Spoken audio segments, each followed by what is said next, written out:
얼마 전 경기도 고양시 마디역 인근 건물에 지하 기둥이 파열되고 건물 앞 도로가 내려앉는 현상이 나타나면서 주민들이 긴급 대피하는 소동이 있었는데요. 이 건물에 대한 정밀 안전진단이 시작됐지만 과거에도 여러 차례 땅 꺼짐 현상이 나타났던 지역이라 주민들의 불안은 커지고 있습니다. 전문가와 함께 붕괴 위험성과 사고 원인을 두루 살펴보겠습니다.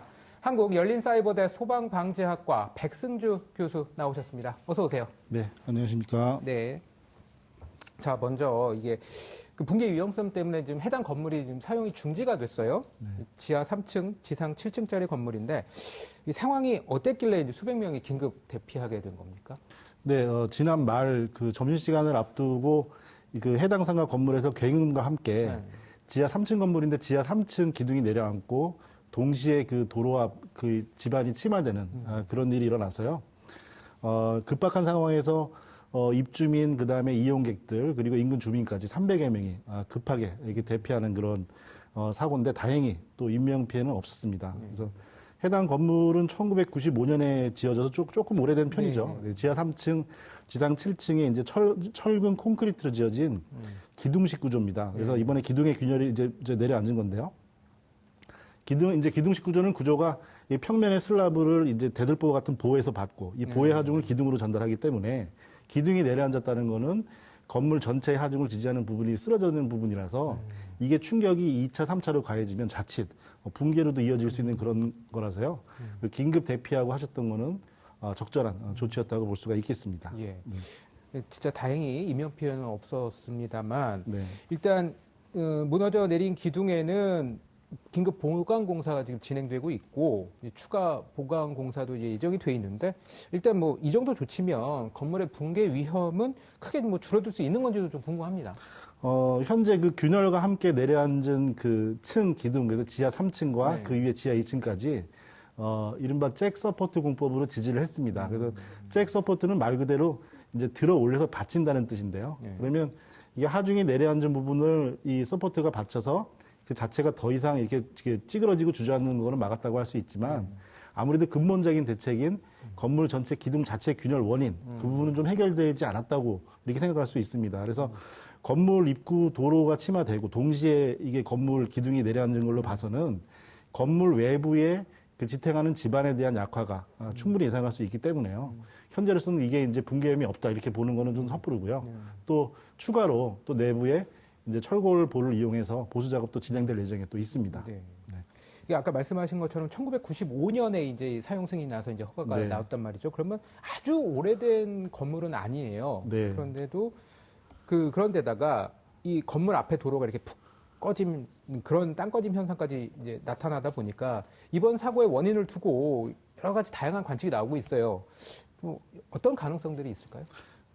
현재 뭐 조사 중이고 또 계속 조사 결과나 데이터가 계속 나올 거기 때문에 뭐 의견과 해석이 여러 가지가 있을 수가 있습니다. 근데 하지만 단정은 못하더라도 일반적인 원인을 좀 잠깐 짧게 설명을 드리고 그래서 좀 분석을 좀 해봐서 좀 가장 가능성이 높은 원인을 한번 짚어보겠습니다. 그래서 일반적으로 이제 구조체가 내려앉는 거는 부실 공사, 또 관리의 부실, 그리고 그 외에 외부적인 집안 침하 원인 이 세 가지가 가장 크게 들 수 있겠습니다. 근데 아무래도 현재 붕괴의 외관을 보면 일부 계속 지속적인 보수 흔적이 있고 또 그 앞에 도로도 그 도로 보수 흔적이 있습니다. 근데 두 개 이제 건물 자체 관리 대상하고 또 지자체에서 관리하는 도로 관리하고는 주체가 틀리겠죠. 근데 그거에 대해서 분명히 징후가 계속 나타났는데 이게 서로 상호 유관적인 그런 어떤 그 조사 행위나 대응이 없었다는 부분이 아쉽고요.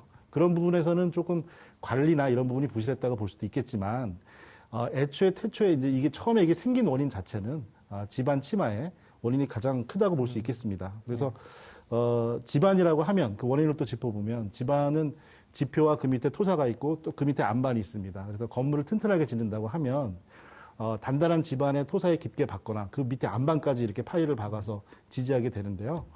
그 30년 전에 지금 생성된 신도시 1기가 되고 또 그 초기에 지어진 건물로서 아무래도 지금은 좀 제도가 강화됐지만 그때만큼은 좀 그런 부분은 좀 간과하지 않았나 이렇게 예상할 수가 있고요. 또 원인으로는 이게 아무래도 좀 지하수의 물에 대한 흐름에 대해서 높낮이가 바뀌면서 생긴 그런 원인으로 좀 유추가 됩니다. 근데 이 경기도 일산 네. 그 일산 구조, 특히나 이제 동구 쪽에서 네. 그러니까 전에도 여러 차례 이제 땅꺼짐 사고가 있었어요. 네네. 그렇다면은 이 지역 자체에 이제 구조적인 문제에서 초래됐을 그런 가능성도 배제할 수는 없는 상황일까요? 그렇죠. 네. 이렇게 지역적인 원인이 여러 군데 산발해서 밀집될 수는 확률적으로도 생각해도 그건 아니거든요. 네. 그래서 이렇게 기록된 최근 사례를 하나하나 이렇게 모아본다면 충분히 지역적인 원인이라고 예측할 수가 있습니다. 그래서, 일산 신도시대 특히 그 백석 지역과 그 주변에 이렇게 발생한다면, 이 지역을 좀 특성을 좀 살펴볼 필요가 있는데요. 여기는 이제 한강 하류에 위치해 있고, 그 과거의 신도시 이전에는 농경지로서 좀 이렇게 침사, 그 토사, 모래 종류가 많습니다. 모래가 있다는 건 이제 아무래도 이게 순간적인 지지가 조금 높은데 물이나 흐름이 생기게 되면 순식간에 좀 약해지게 되고요. 그리고 또 이 한강 하류에 있다 보니까 그 계획 홍수 수위, 그러니까 홍수가 찼을 때 수위보다 낮은 지역입니다. 그러다 보니까 지하 수위가 높게 되죠. 네. 그러면 다른 지역보다도 집안을 좀 더 튼튼히 하고 더 강하게 했어야 될 필요가 있고 앞으로도 그래야 되는 지역인 것은 분명합니다. 그러니까 그 건물에 대해서는 이제 정밀 안전 진단에 이제 들어갔어요. 관계기관에서. 그럼 조사는 어떤 식으로 이루어집니까? 네, 건물에 대한 정밀 안전 진단은 일단 그 내부하고 외부 이렇게 구분할 수가 있는데요. 아무래도 이 건물의 그 뭐 사용에 대한 부분, 그 당장 지금 길에 나와 계신 저 입주민들도 계시고 그러면 그걸 사용에 대한 그 부분은 내부 진단이 좀 필요하겠고요. 그 다음에 이게 장기적으로 그 인근 건물과 지역까지 이렇게 조사한다면 외부 조사를 구분해야 되겠습니다. 그래서 내부 진단은 지금 이제 일단은 외관 점검 더하기 그리고 이게 상대 치마를 지금 조사를 하고 있습니다. 상대 치마는 뭐냐면 이제 건물이 고르게 내려앉는 상태가 아니기 때문에 이게 집안 힘의 그 원천이 어딘지를 위치를 파악하려면 건물 전체의 비틀어짐을 파악해야 되고요.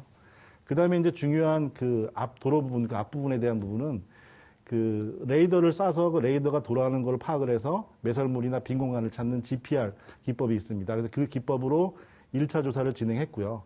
지금 진행 결과로는 공개적으로 나오진 않았지만은 진행 결과로서는 과정에서는 일단은 공동이나 어떤 이상이 당장 발견되진 않았다고 합니다. 건물 주변에서는. 근데 그렇다는 거는 이제 사실은 조금 더 위험한 상황일 수가 있는데요. 2차 조사는 건물 가장 밑에 그 지금 해당 건물 그 밑에를 뚫어서 그 기초 지반을 또 조사하는 2단계 조사를 지금 앞두고 있습니다. 이게 참 아까 말씀하셨지만 이제 건물을 관리하는 주체하고 그 네. 앞에 이제 땅을 또 관리하는 주체하고 또 달라서 네. 그런 부분들도 있고 또 일단 전체적으로 뭐 집안이 아까 말씀하신 대로 좀 약하다면 이게 한두 번 이렇게 사고가 날 때마다 반짝반짝 조사할 수만은 없지 않겠습니까? 이게 전체를 좀 포괄하는 또 항구적인 안전관리 대책이 좀 필요할 것 같은데 어떻습니까? 네, 그렇습니다. 현재로서는 전해지는 바로나 실제로 봐도 고양시에서 좀 적극적으로 대응하고 있는 것으로 보이는데요. 네. 근데 이런 그 지역적으로 광역적으로 있는 문제를 사실은 지자체에서 이걸 정책화하기는 한계가 있습니다. 네. 그러니까 현재로서도 GPR로 파악을 하고 주변 지역을 조사한다고 하는데요. 조사한다고 해도 그건 또 그 단계에 그치기가 쉽습니다. 과거 백석 사고도 또 그랬었고요. 네. 그래서 지금 부산 지역, 간척지, 또 인천 지역, 일산 지역 이렇게 예전 신도시나 다른 여러 가지 이유로 해가지고 싱크홀, 땅 꺼진 포털 여러 사고들이 많이 일어나고 있습니다. 네. 그래서 늘상 말씀드리는 부분은 뭐냐면 지금 그 가상 공간에서 이제 새로운 공간을 만드는 메타버스도 만들어내는 시대 아니겠습니까? 그러면 있는 땅 밑에 대한 집안 정보를 통합할 필요가 있습니다. 네. 말씀하신 그 주체의 구분은 예를 들어 이런 거죠.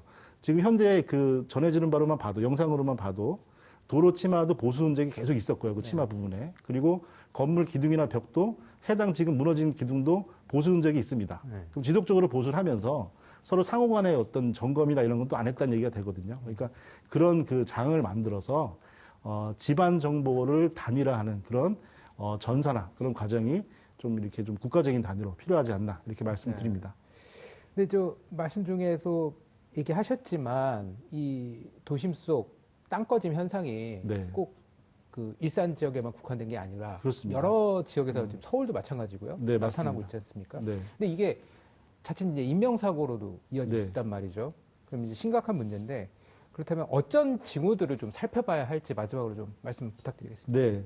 우선 우리 시민들이 이런 그 큰 재난을 뭐 거시적으로 막을 수는 없겠지만 사소하게 볼 수 있는 것들은요. 일단 사용하는 건물이나 집에서 상수도 요금이 갑자기 많이 나온다. 그러면 매설배관에서 지금 물이 흘러가지고 흙을 깎아내리는 상황이 되겠고요. 또 잘 쓰던 배수관이 막혀서 배수가 잘 안 된다든지 그리고 문이 잘 안 열리고 창문이 잘 안 닫힌다든지 이런 식으로 건물이 비틀어지는 상황 이런 걸 볼 수가 있겠고요. 그리고 이제 집안에서 이렇게 포털 조금의 땅꺼짐이나 균열이 보이면 지자체에 바로 알리셔가지고 좀 바로 대응할 수 있게 해야 되겠고 무엇보다 거시적으로는 말씀드린 재난이나 아니면 국토 이용의 효용성에서도 집안 정보를 전선화하는 국가적인 좀 정책이 저는 시급하다고 생각합니다. 네. 네, 지금까지 한국열린사이버대 소방방재학과 백승주 교수와 함께 고향 땅꺼짐 현상에 대해서 알아봤습니다. 오늘 말씀 고맙습니다. 네, 감사합니다.